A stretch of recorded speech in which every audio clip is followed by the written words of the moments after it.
Ravi colours இன்றைய trending பெண்களுக்கான exclusive கலெக்ஷனுடன் kurtis, palazzo pant, Patiala pant, துப்பட்டாக்கள், ஷேப்வேர்கள், நைட்டிகள், பிராண்டட் உள்ளாடைகளும் கிடைக்கும். ரவி கலர்ஸ், நேரு வீதி, ராஜா தியேட்டர் சிக்னல் அருகில், புதுச்சேரி. வணக்கம்.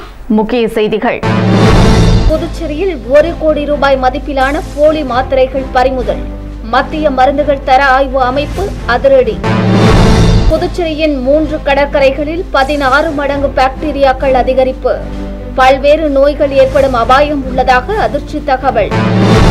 ராகுல் காந்தி உருவப்படத்தை இழிவுபடுத்திய பாரதிய ஜனதா கட்சியினர் மீது கடும் நடவடிக்கை எடுக்க வேண்டும். பெரியகடை காவல் நிலையத்தில் காங்கிரஸ் கட்சியினர் புகார். 9வது நாளாக தொடரும் நகராட்சி ஊழியர்களின் போராட்டம். சுயேட்சை சட்டமன்ற உறுப்பினர் நேரு ஆதரவு. இனி விரிவான செய்திகள். புதுச்சேரியில் 1 கோடி ரூபாய் மதிப்பிலான போலி மாத்திரைகள் பறிமுதல் செய்யப்பட்டது பொதுமக்களிடையே அதிர்ச்சி ஏற்படுத்தியுள்ளது. புதுச்சேரியில் போலி மருந்துகள் தயாரிக்கப்படுவதாக பல்வேறு புகார்கள் எழுந்து வந்தன. இதையடுத்து மத்திய மருந்துகள் தர ஆய்வு அமைப்பு மற்றும் புதுச்சேரி மருந்துகள் கட்டுப்பாட்டுத்துறை இணைந்து புதுச்சேரியில் பல்வேறு இடங்களில் ஆய்வுகள் நடத்தி வருகின்றன.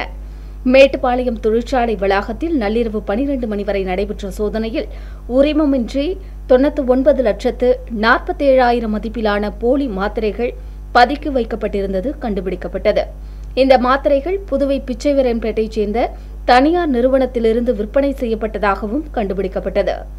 சென்னையைச் சேர்ந்த பார்மசியூட்டிகல்ஸ் மற்றும் விழுப்புரம் மாவட்டத்தைச் சேர்ந்த ஃபேபுலஸ் லைஃப் சயின்ஸ் மூலமாக தயாரிக்கப்பட்டு விநியோகம் செய்யப்பட்டிருந்த பிரைமரி பேக்கிங் மாத்திரைகள், அலுமினிய பாயில்கள் மற்றும் அட்டை பெட்டிகள் கைப்பற்றப்பட்டன.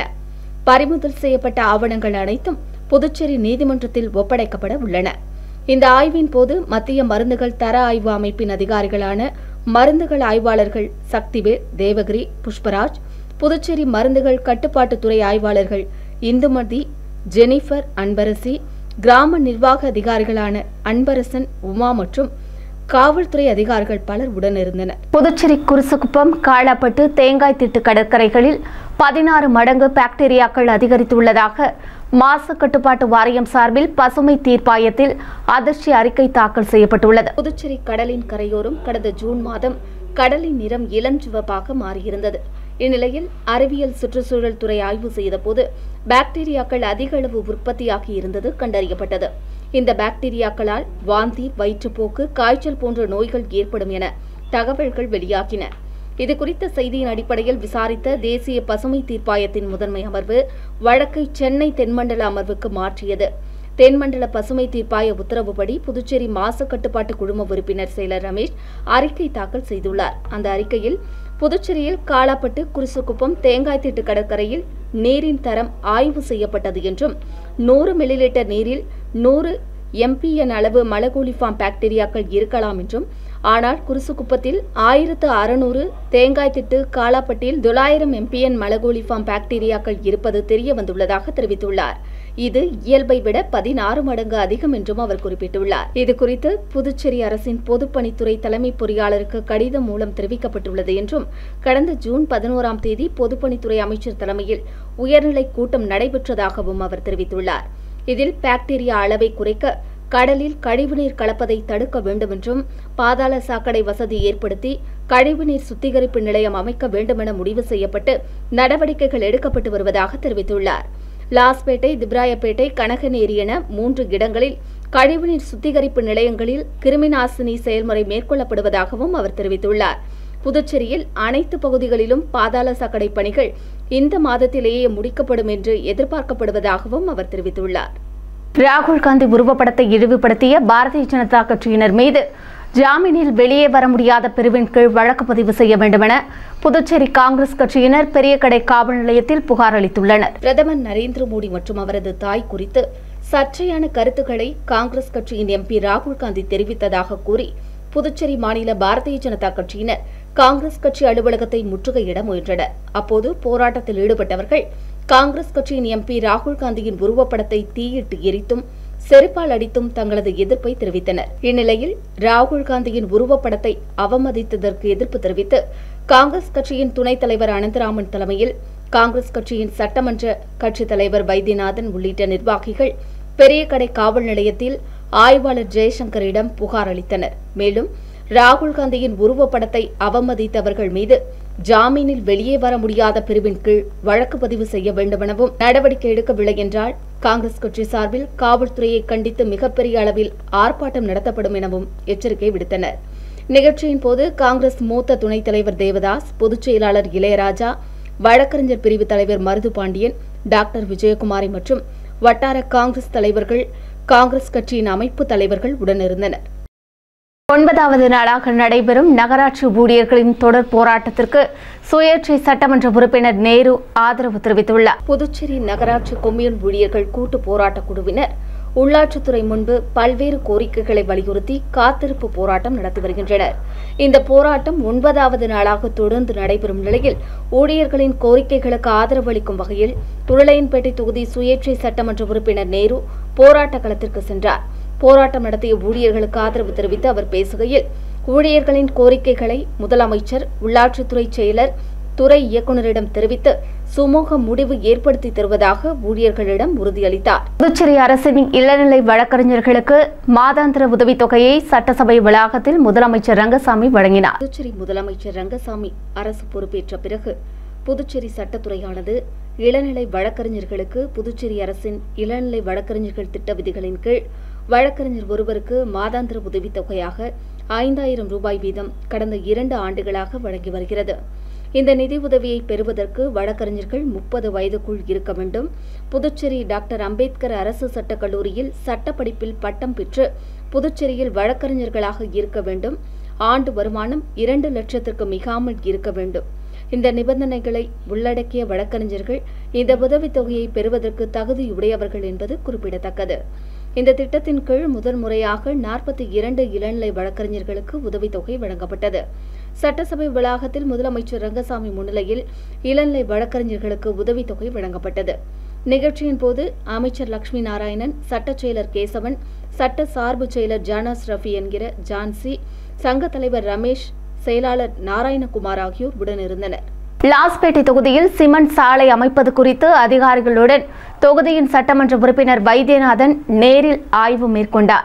லாஸ்பேட்டை தொகுதி சட்டமன்ற உறுப்பினர் வைத்தியநாதன் தொடர்ந்து பொதுமக்களின் தேவைகளை துறை சார்ந்த அதிகாரிகளிடம் தெரிவித்து நிறைவேற்றி வருகிறார். அந்த வகையில் தொகுதிக்குட்பட்ட கங்கையம்மன் கோவில் வீதியில் சிமெண்ட் சாலை அமைப்பதற்கு துறை அதிகாரிகளுடன் நேரில் சென்று சட்டமன்ற உறுப்பினர் வைத்தியநாதன் ஆய்வு மேற்கொண்டார். மேலும் அப்பகுதி மக்களிடம் குறைகளை கேட்டறிந்தார். அதிகாரிகளிடம் உடனடியாக கழிவுநீர் வாய்க்கால் மற்றும் சிமெண்ட் சாலை அமைப்பது குறித்து பல்வேறு ஆலோசனைகளை வழங்கினார். இதில் துறை சார்ந்த அதிகாரிகள், கமலா அறக்கட்டளை நிர்வாகிகள், காங்கிரஸ் கட்சி நிர்வாகிகள், அப்பகுதி பொதுமக்கள் உட்பட பலர் உடனிருந்தனர். புதுச்சேரி அன்னை சிவகாமி மேல்நிலைப் பள்ளியில் நடைபெற்ற டெங்கு விழிப்புணர்வு கண்காட்சியை தொகுதியின் சட்டமன்ற உறுப்பினர் சம்பத் நேரில் பார்வையிட்டார். புதுச்சேரி முதலியார்பேட்டை ஆரம்ப சுகாதார நிலையம் சார்பில் அன்னை சிவகாமி அரசு பெண்கள் மேல்நிலைப் பள்ளியில் டெங்கு விழிப்புணர்வு நிகழ்ச்சி நடத்தப்பட்டது. நிகழ்ச்சிக்கு முதலியார்பேட்டை சட்டமன்ற உறுப்பினர் சம்பத் சிறப்பு அழைப்பாளராக கலந்து கொண்டார். மேலும் மருத்துவர் சிவராமன், கல்வித்துறை மாநில திட்ட இயக்குநர் கல்பனா ஆகியோர் சிறப்பு அழைப்பாளர்களாக கலந்து கொண்டனர். டெங்கு விழிப்புணர்வு நிகழ்ச்சியில் மாணவர்களின் டெங்கு கண்காட்சி நடைபெற்றது.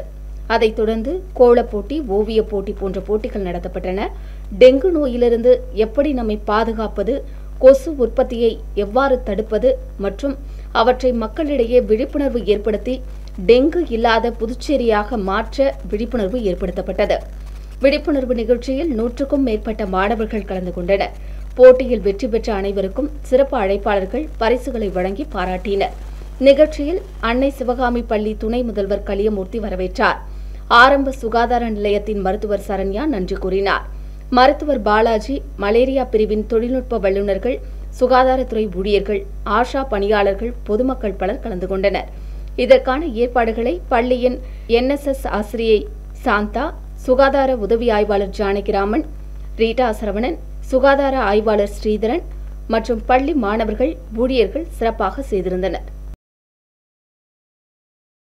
புதுச்சேரி மற்றும் காரைக்காலில் உள்ள 10 கொம்யூன் பஞ்சாயத்துகளுக்கு 2ஆம் கட்டமாக 123 குடிநீர் களநீர் பரிசோதனை பெட்டிகளை முதலமைச்சர் ரங்கசாமி வழங்கினார். மத்திய அரசின் ஜல்சக்தி அமைச்சகத்தின் வழிகாட்டுதலின்படி ஜல் ஜீவன் மிஷன் திட்டத்தின் கீழ் புதுச்சேரி அரசு உள்ளாட்சித்துறையின் மூலம் புதுச்சேரி மற்றும் காரைக்காலில் மொத்தமுள்ள 10 கொம்யூன் பஞ்சாயத்துகளுக்கு இரண்டாம் கட்டமாக 123 குடிநீர் கள நீர் பரிசோதனை பெட்டிகளை கொம்யூன் பஞ்சாயத்து ஆணையர்கள், சுய உதவிக்குழு உறுப்பினர்கள் மற்றும் கிராம நீர் மற்றும் துப்புரவு குழு உறுப்பினர்களுக்கு முதலமைச்சர் ரங்கசாமி சட்டசபை வளாகத்தில் வழங்கினார்.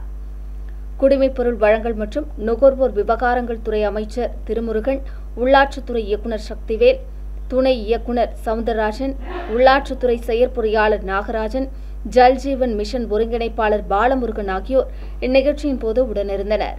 இந்த குடிநீர் கள பரிசோதனை பெட்டியின் மூலமாக குடிநீரில் உள்ள pH, காரத்தன்மை, கடினத்தன்மை, குளோரைடு, புளோரைடு, அமோனியா, நைட்ரேட், இரும்பு, பாஸ்பேட், குளோரின் உள்ளிட்ட 12 வகையிலான தர குறைபாடுகளை அந்த இடத்திலேயே கண்டறிய முடியும் என்பது குறிப்பிடத்தக்கது. புதுச்சேரி பாரதிதாசன் மகளிர் கல்லூரியில் முதலாம் ஆண்டு வகுப்புகள் 3ஆம் தேதி புதன்கிழமை தொடங்கப்பட உள்ளதாக கல்லூரி முதல்வர் வீரமோகன் தெரிவித்துள்ளார். புதுச்சேரி பாரதிதாசன் அரசு மகளிர் கல்லூரி முதல்வர் வீரமோகன் வெளியிட்டுள்ள செய்திக்குறிப்பில், பாரதிதாசன் அரசினர் மகளிர் கல்லூரியில் 2025-26ஆம் கல்வியாண்டிற்கான அனைத்து முதலாம் ஆண்டு வகுப்புகளும் 3ஆம் தேதி புதன்கிழமை முதல் தொடங்கப்பட உள்ளதாக தெரிவித்துள்ளார். முதல் நாள் அன்று 1 மணி நேரம் மட்டுமே வகுப்புகள் நடைபெறும் என்றும், வகுப்புகள் முடிந்தவுடன் மாணவியர்கள் தங்கள் பெற்றோர்களுடனே வீட்டிற்கு செல்லலாம் என்றும் குறிப்பிட்டுள்ளார். அடுத்து வருவது புதுவையின் இன்றைய தங்கம் மற்றும் வெள்ளி விலை விவரம். இன்றைய தங்கம் வெள்ளி விலை விவரம். புதுவையில் இன்றைய தங்கம் வெள்ளி விலை விவரம் வழங்குபவர்கள் முத்து கோல்ட் ஹவுஸ், பாண்டிச்சேரி.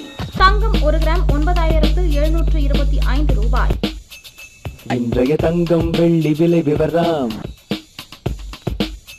வெள்ளி 10 கிராம் 1340 ரூபாய். இத்துடன் ஏஎம்என் செய்திகள் நிறைவடைந்தன. வணக்கம். உங்கள் ஏஎம்என் டிவி செய்திகளை யூடியூபில் உடனுக்குடன் காண ஏஎம்என் டிவி பாண்டிச்சேரி சேனலை சப்ஸ்கிரைப் செய்யுங்கள். பெல் பட்டனை மறக்காமல் கிளிக் செய்யுங்கள்.